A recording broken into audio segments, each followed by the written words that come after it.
எண்ணெயில் மிதக்கும் ஜிலேபியை போல உயர்தரமான சுவையை கொண்ட ஒரு மீன்தான் தண்ணீரில் மிதக்கும் ஜிலேபி. மிக சிறந்த மீன் உணவுகளில் ஒன்றாக இருக்கக்கூடிய ஜிலேபி மீன்கள் பலவிதமான நிறங்களில் காணப்பட்டாலும் சிவப்பு, கருப்பு மற்றும் கருநீல நிறங்களில் காணப்படும் ஜிலேபி மீன் இனம்தான் உணவுக்காக பரவலாக பயன்படுத்தப்படுகிறது. ஜிலேபி மீன்கள் பற்றிய இன்னும் சில சுவாரஸ்யமான விஷயங்களை இப்போது பார்ப்போம். ஜிலேபி மீன் அதன் மிதமான சுவை, தயாரிப்பில் எளிமை மற்றும் விலையில் மலிவு போன்ற காரணங்களால் உலகளவில் ஒரு பிரபலமான மீன் உணவாக உள்ளது. ஜிலேபி மீன் மிதமான மற்றும் வெப்பமான தட்பவெப்ப நிலை நிலவும் அனைத்து இடங்களிலும் பரவலாக காணப்படும் மீன் இனமாகும். நன்னீரில் இயற்கையாக வாழும் இம்மீன் உப்பு நீரிலும் வாழ வல்லது மற்றும் மரபணு திருத்தத்திற்கும் எளிதானது என பெயர் பெற்றதால் இதனை பிராங்கன் ஃபிஷ் என்றும் அழைக்கிறார்கள். ஜிலேபி மீன் பண்ணை வளர்ப்புக்கு மிகவும் உகந்தது.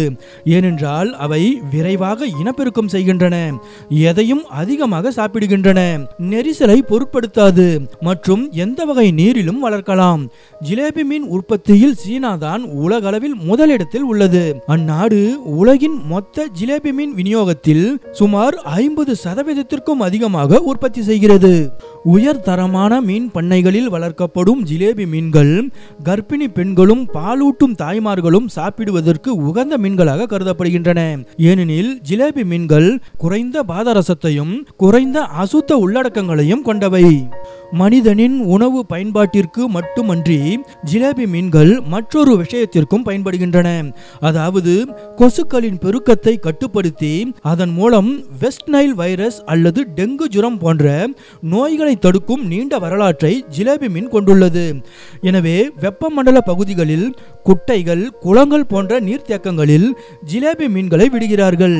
அவை குட்டைகள், குளங்களில் காணப்படும் கொசுக்களின் லார்வாக்களை சாப்பிட்டு கொசுக்களின் பெருக்கத்தை தடுப்பதோடு டக்வீட்ஸ் எனப்படும் நீர்ப்பரப்பை மூடி மறைத்து படரும் பாசி, பிற வகை பாசிகள் மற்றும் நீருக்குள் மூழ்கியபடி வளரும் தாவரங்கள் ஆகியவற்றின் வளர்ச்சியையும் தடுக்கின்றன. ஜிலேபி மீனை ஆங்கிலத்தில் டிலாபியா என்று அழைக்கிறார்கள். டிலாபியா என்பது ஒரே ஒரு மீன் வகையின் பெயர் அல்ல, அது ஒரு இனத்தின் பெயராகும். இந்த இனத்தில் சுமார் 100 வகையான மீன்கள் இருக்கின்றன.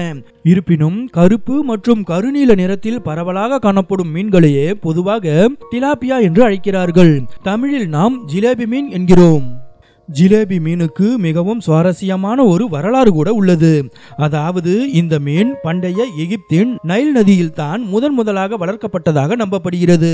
இதனை நிஜமாக்கும் விதமாக பண்டைய எகிப்திய கட்டுமானங்களில் ஜிலேபி மீனின் ஒத்த தோற்றத்துடன் இருக்கும் மீனின் வரைபடங்கள் காணப்படுகின்றன. இன்றும் கூட நைல் டெல்டா மீன் பிடித்தல் மற்றும் மீன் வளர்ப்புக்கான ஒரு மிகச்சிறந்த படுகையாக உள்ளது.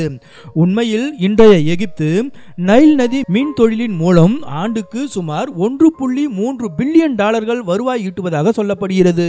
இப்போதே எப்படி என்றால் பல்லாயிரம் ஆண்டுகளுக்கு முன்பு பண்டைய எகிப்தியர்கள் நைல் ஆற்று படுகையை ஜிலேபி மீன் வளர்ப்புக்கு கட்டாயம் பயன்படுத்தி இருப்பார்கள் என நம்புகிறார்கள்.